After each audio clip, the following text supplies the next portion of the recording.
Alright, good morning. I'm making this new vlog for today just because I'm doing something a little bit different today. So it's my weekend, of course it's Saturday, and there is the USS Comfort is here in Dominica right now.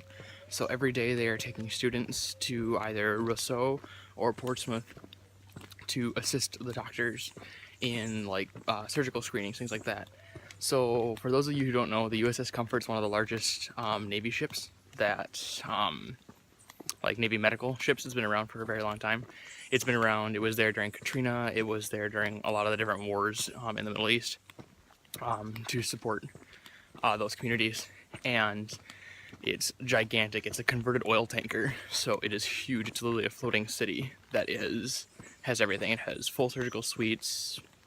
It's an entire hospital on a ship. So I don't think I'll be able to be on the ship. That was just a couple days that they actually let students on the ship, but I should be able to at least be near it and assisting the doctors.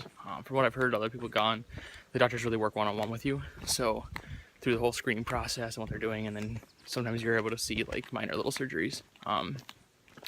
So hopefully that should be a good day, and I will keep you updated on how it went. I'm back from my time working with the people from the USNS Comfort. So I started out the day starting out registering people. So I did the initial sign-in, chief complaint, things like that, and sent them on. I did that about for a half hour while we just were trying to get the whole thing started. Then after that, I shadowed with general medicine for the rest of the day, rest of the afternoon. And Dr. I was shadowing, Dr. Catherine, was great. She was a civilian worker with the USNS Comfort, and really worked with me quite a bit. Would quiz me on things during the patient, be like, oh, what do you think it might be, or here's their symptoms, what would be dangerous about the symptom, so on and so forth. Really fun. It was kind of different being part of this clinic because they were slightly limited in what they could do here. I wasn't actually on the ship. The ship itself was scheduled mainly for surgical operations, so only a few select students got to be able to go on that part of the ship. Sadly, they were offering tours the next day, but sadly I have classes and I really need to study, so would have jumped on that in a heartbeat, but med school just gets in the way of all your fun, right? They're limited in the fact that they don't have a ton of treatments they can do. Of course, they have your antibiotics for things like H. pylori and all that kind of stuff, which are really common down here, as well as acetaminophen, ibuprofen, some high blood pressure medications, some a little bit stronger painkillers. Most of the time, of course, we avoid them because they're much more expensive and they're not good for long term. But they're also limited on some imaging stuff. They do have radiology on site, but it's more traditional ultrasound and things like that. They don't have a CT on island. I mean, it's on the ship, but we can't bring 1,000 people to the ship, and they do hundreds of people in a day. The first screening, the biggest portion of what we're doing is education. The people down here don't have the best education when it comes to medical problems. People don't take their meds the way they're supposed to. Even though they have access to them, they have the meds. Too many people just go, oh, I just go a couple days without it. And I mean, people who have high blood pressure, who are, their blood pressure at 170s, 180s, even higher, if they skip their medication for a day, I mean, it could be the death of them. And it helps explain to these people because they didn't realize some of the dangers of well, what's the big deal if I missed meds for a day? And it's just because they just didn't get educated by their primary care physicians on the island.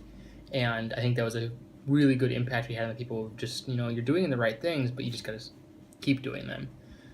They did have a really good PT department because a lot of people have physical therapy problems just because they don't go to their therapy or they don't have access to it. So a lot of the PT people were teaching them, here's what you can do at home, things like that. So really fun. At the end of the video, there'll be a couple pictures of what the actual USNS Comfort is.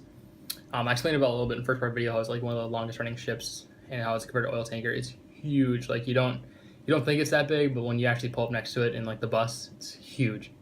So I was wishing I could get onto the ship and follow a shadow for surgery, but wasn't able to get onto that sign-up quick enough.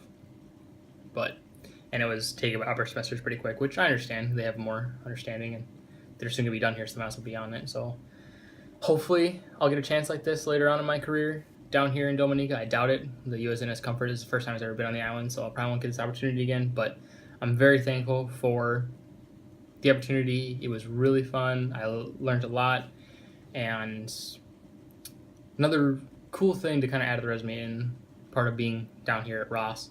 We're never going to get this opportunity if I was back in the States, and it was just really fun to see all these hardworking individuals from the Navy and civilians and all the support coming together to help support the community of Dominica.